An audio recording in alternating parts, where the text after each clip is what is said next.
Hi everybody, Steve Layman here for another edition of Corley Quarterly, sponsored by Elite Sports Medicine. And for both men's and women's basketball this year, the preseason expectations from other Missouri Valley coaches and media seem to be kind of right in that fourth, fifth line within the conference, which I think speaks to the depth of the league, but also I think the challenge that coaches faces now. Last year, you come into the league, you've got to learn it. This year, you have new look rosters as you try to compete against that league again. I mean, no doubt. I mean, every team's going to have roster turnover, right? And so a lot of times these preseason polls are who has the most returning players, and that's how they're going to do the rankings. And I still believe in our programs, the winning culture, the winning tradition, and these new players that are coming in and the turnover, they understand the expectations. And so, it's so many things have to come in play and in place to have that championship type run. But it's nice to know we're in the top, third of the league. On the men's side, everybody knows you have to replace a first-round draft pick in Ben Shepherd, but you got two pretty good returners in the backcourt and wing in Jacoby Gillespie and Cade Tyson. You've got an experienced point guard in Keyshawn Davidson and some really nice newcomers to add to the mix as well. No doubt. I like the nucleus of the team. I mean, obviously, to replace a Ben Shepherd is very difficult. And Drew Freiberg, who hit a lot of big shots for us, who's going to step into those roles? You're not going to fully replace a Ben Shepherd, but how does the team gel? How do the newcomers figure out their roles? You use the non-conference season to do that. But when you got Jacoby and Cade as kind of your two pillars, and you said it well with Keyshawn, an experienced point guard, that gives me a lot of confidence going into the season.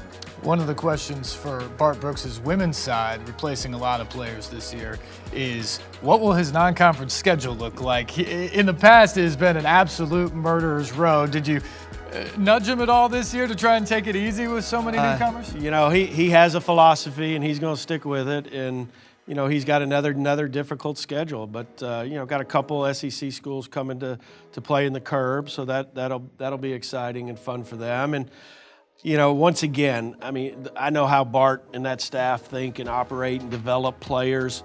To get Tootie Jones back for a full season gives me a lot of hope and excitement that we're going to be a very difficult team to beat. Just in general, when it comes to basketball this time of the year, in this part of the country, I think the start of it gets kind of overshadowed because so many people are so football-centric.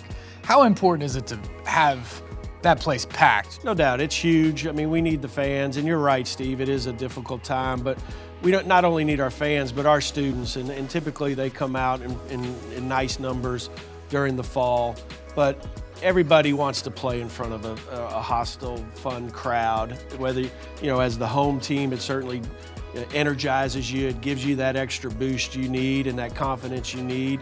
And then for our crowd to really get into the minds of the visiting team. I mean, that there is an impact to that. And so, certainly want all of Bruin Nation to come out and get going and get supporting this team from the get-go. And so fans who maybe don't have their tickets already for the season, what do they need to know? How they get in the gym? Well, it's pretty easy. Just go to our website, www.belmontbruins.com/tickets. All our tickets are mobile tickets, so it's pretty easy. But if you'd prefer talking to a customer service rep, just call us at 615-460-BALL. Let's talk about the fall season a little bit. A lot of success out there. And again, this is year 2 in the Valley, a little bit more known of what to expect. And you've got to be pleased with the progress, I think, just about all your sports. Yeah, I am, Steve. I mean, volleyball is certainly making great strides. They're much more competitive. They're winning more of their conference matches. Women's soccer finished 7th seed. We knew that was going to be, Kelsey in her first year. It might take a little bit of time, but really pleased. David Costa on the men's side has been battling some injuries, but I really, really like the squad that he has. I think they can be very dangerous in the postseason. And then we get to host for the first time the Missouri Valley Cross Country Championship, and our women are picked first and our men are picked third. And so that is really exciting. And that is really, I guess, the next step, because there has been a lot of success from basketball to other sports in year 1, where I think everybody who has been in the Valley took notice of, okay, Belmont's a player, but the next step is hoisting that trophy. Without a doubt. I mean, that's what we want for all our teams. I mean, they work so hard, the culmination of all that work to be able to get the championship. And look, we're all competitive. Every year I want to win the All Sports Trophy.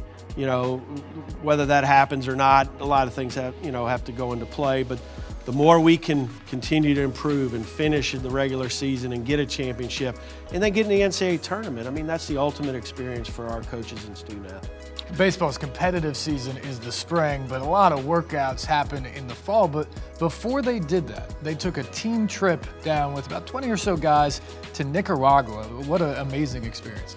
Coach Jarvis has been wanting to do that type of trip for a number of years. He kind of had it planned, and then COVID hit, and so he had to hit the reset button. And really an amazing team bonding experience. And to talk to Coach and the players that got to participate in that, it was an experience they'll never forget. And I do think it'll pull this team closer together. And Coach Jarvis certainly epitomizes, I think, what Belmont coaches are about. Great coaches on the field or court, but certainly about the student-athlete growth mentally and spiritually as well.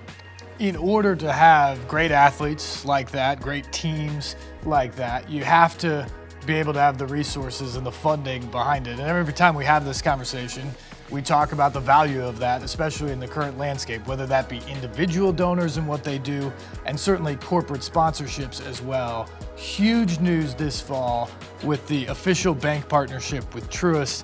Cam Wells, Brian Williams have always been great friends of the program, but this just takes it to another level. No doubt, it's so exciting, and for me, it's kind of a full circle moment.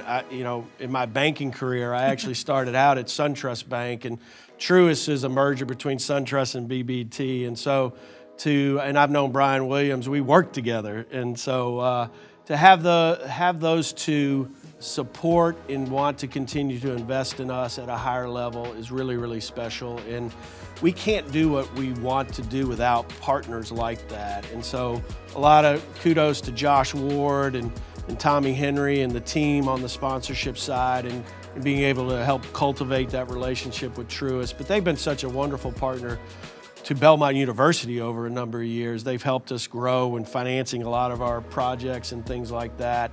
And to have someone like that, such a well-known, recognizable regional bank, super regional bank, is exciting. Final thing, Scott, here we are, almost a quarter of the way into year 2 in the Missouri Valley. As we get set for basketball season, winter sports in general, what are you most excited about right now as the athletic director? Well, I just think the continual progress. I do think going through that first year and learning a lot gets me excited to know we don't have to do a lot of that over again. I mean, we understand the challenge even better now, and I think everyone's bought into it. I do feel our coaches are extremely bought in and excited about it, and now our student athletes know what it means to go on the road and play at Bradley or wherever it is in the hostile environments, and so that gives my confidence level a little bit of a boost. And so it's fun. I love the challenge. The Valley is certainly a challenge.